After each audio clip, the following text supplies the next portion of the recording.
Shalom, Kol Haloyim, Yahweh Bashim, Yahweh Shai, Bashim, Rachak, Wadash, Shanyukabad, Egadawala Requam, Zequanium Nawa, Wa, Shalayakim Nawa. That's the belongings to our apostles and elders of Great Millstone, Shalom, Wabarakim, Labakarim, Shaliyasharala. And that's peace and blessings to the elect of Israel. This is going to be another video within the series that I have going entitled, What Your Christian Pastor Is Not Telling You. And this one is going to be about that word, Lucifer. Of course, there's a big misconception that the word Lucifer is referring to Satan.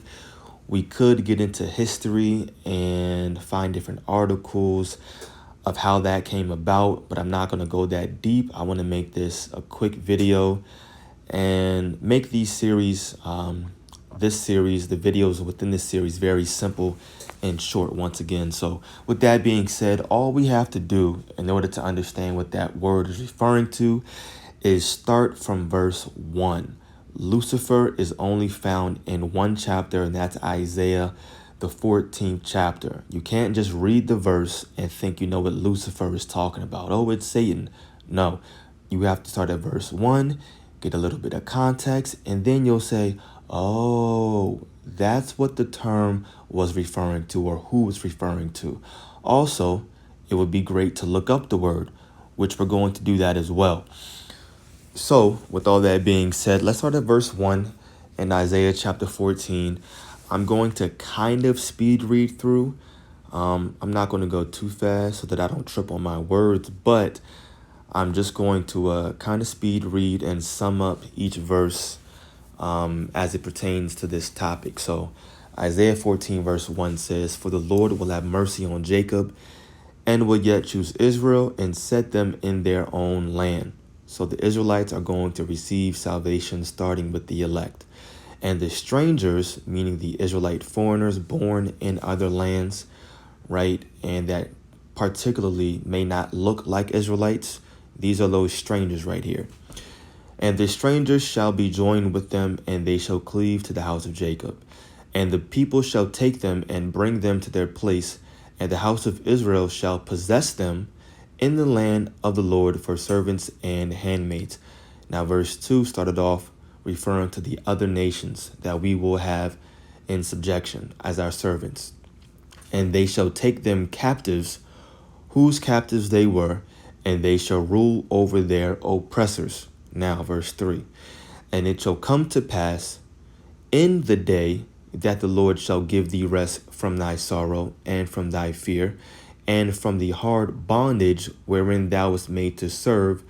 So now we're talking about an end time prophecy. We know that it says it shall come to pass, right? Verse 4, that thou shalt take up this proverb against the king of Babylon. So right now we're still currently in the land of our captivity. We may not be in actual chains, but we're still in bondage right now. We're not free. We're not in our own land. So all of this so far has been an end time prophecy of things that will be taking place prior to the Messiah, Yahweh Shai's return. And this is what we're currently doing by the Holy Spirit. We're taking up a proverb, against the king of Babylon. So now this is referring to Babylon the Great, which spiritually is America today. The king of Babylon is the person that's ruling. Who is that? That's Esau, Edom. If you want to be just very specific, yeah, sure, you can say Biden right now because he's the president, or AKA the king, the ruler, right? So now we're speaking out against this man, telling him that his kingdom is going down, telling him that Yahweh Shai is returning to put him into subjection. That's the proverb that verse 4 is talking about. So it says that thou shalt take up this proverb against the king of Babylon and say, How hath the oppressor ceased, the golden cities cease? So keep in mind, the subject right now is the king of Babylon, Esau, Edom today, right? They're calling themselves white, Caucasian, European, whatever they want to call themselves. Their true nationality are Edomites. So how hath the oppressor ceased, the golden cities cease? Verse 5, The Lord hath broken the staff of the wicked and the scepter of the rulers. And that's Esau, the wicked. He who smote the people in wrath with a continual stroke. He that ruled the nations in anger is persecuted, and none hindereth. The whole earth is at rest and is quiet. They break forth into singing. And this is what's going to happen when Esau is taken down. Oops. My fault. Boom. Had some stuff in the oven. So now verse 6, it says, once again, no, we read that, verse 7. The whole earth is at rest and is quiet. They break forth into singing. Yea, the fir trees rejoice at thee, and the cedars of Lebanon, saying, since thou art laid down, no failure is come up against us. So even the trees, the entire earth, the whole planet is going to be rejoicing at Esau Edom's, aka the king of Babylon's downfall. Hell from beneath is moved for thee to meet thee at thy coming. It stirreth up the dead for thee, even all the chief ones of the earth, meaning the other nations. It hath raised up from their thrones all the kings of the nations. Right? So hell is coming, meaning destruction is coming for you. All they shall speak and say unto thee, art thou also become weak as we? Art thou become like unto us? Because Esau, Edom, specifically America, they're supposed to be the top dogs on the planet Earth. But when they're taken down, even all the other nations and their governments are going to be saying, man, what? Are you become as weak like us now? Look at you. You were this big time ruler, the big bad wolf, and now you've been taken down. You're just as small as we are. That's what verse 10 is saying. Verse 11 continues that notion and says, thy pomp is brought down to the grave, and the noise of thy vials. The worm is spread under thee, and the worms cover thee, meaning destruction, decay, your downfall is coming, death. Now check this out. Verse 12. How art thou fallen from heaven, O Lucifer, son of the morning? How art thou cut down to the ground, which didst weaken the nations? So remember, what is the subject at hand? Babylon, the king of Babylon, to be more specific.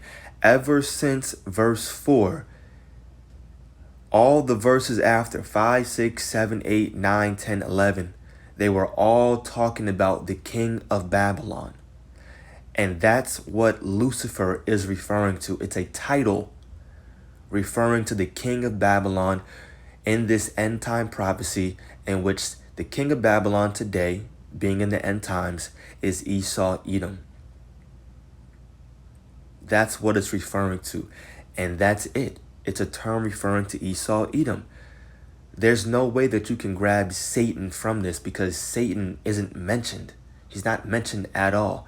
Obviously, you can tell that people are referring to, or whoever will take it and say, well, it's talking about falling from heaven, so it has to be Satan. No, that's not biblical. It's not a biblical concept, and we can talk further about that as well. But if we're just sticking to the topic, Lucifer here is referring to Esau Edom. Now, let's keep reading verse 13. For thou hast said in thine heart, I will ascend into heaven. I will exalt my throne above the stars of God. I will sit also upon the mount of the congregation, which are the Israelites, in the sides of the north. I will ascend above the heights of the clouds. I will be like the Most High. You can't find a narrative in the Bible where Satan is trying to be like God. It's not anywhere in the scriptures. This is referring to a man here on earth who believes that he can be like God, who believes that he can be better than God. If you watch different videos now, they're out here with their scientists talking about, we don't need God. We can make rain. We can make the earth be in a particular state however we want it. Blase, blase, blase. Right? Just more and more hypocrisy coming from this man. And it's coming from Esau Edom, who wants to be like God. And as a matter of fact, we can find another precept that gives that same narrative about the wicked. And that's found in 2 Thessalonians, the 2nd chapter. All we have to do is start reading at verse 3. Let no man deceive you by any means, for that day shall not come, except there come a falling away first, and we did fall away as a nation, and that man of sin be revealed, the son of perdition. That's talking about Esau, Edom, the man of sin, who opposeth and exalteth himself above all that is called God. Hold on. So if Lucifer was talking about Satan, why right here does it say, and that man of sin be revealed? It goes on to continue talking about this same man in verse 4. It says, who opposeth and exalteth himself above all that is called God. Did we not read those same type of words in Isaiah the 14th chapter about Lucifer? Right, so that's referring to a man. Once again, Esau, Edom. It says, or that is worshipped, so that he as God sitteth in the temple of God, or the mount of the congregation. Once again, the Israelites, showing himself that he is God. Now let's jump down to verse 7. For the mystery of iniquity doth already work. Only he who now letteth will let, that's the Most High, until he be taken out of the way. And then shall that wicked be revealed. We're still talking about the man of sin right now. And then shall that wicked be revealed, whom the Lord shall consume with the spirit of his mouth. That's happening today by the prophets. And shall destroy with the brightness of his coming. And that's going to be by the chariots when Yahushua returns. Verse 9, even him whose coming is after the working of Satan, with all powers and sign and lying wonders, and with all deceivableness of unrighteousness, and so on and so on. So we're referring to and talking about a man here. And that's it. That's the simple breakdown. That's what Lucifer is talking about. It's a term referring to the king of Babylon, which spiritually today is Esau, Edom, because he is the king of Babylon, which is America. And when we go back to Isaiah, the 14th chapter, I don't even know if I've ever looked up that word in the Hebrew, but let's just do it now and study together. Lucifer, I believe that's Hayalal. Hayalal. And it just says Lucifer, light bearer. That's exactly what it means. Shining one, morning star. You can say that as well. But no, it's not talking about, well, it just says Lucifer. Cool. It says of the king of Babylon and Satan. No, it's not no and Satan.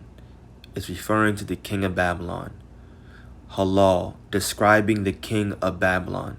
That's exactly it. Now, the last thing that we'll do is we'll look it up in the etymology, online etymology dictionary.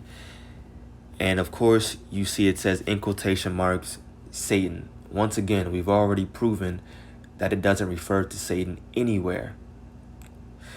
It says also morning star, which is correct. You see morning star again. Light bringing, all correct. Leuk, which I'm assuming that's referring to the prefix, which means light or brightness.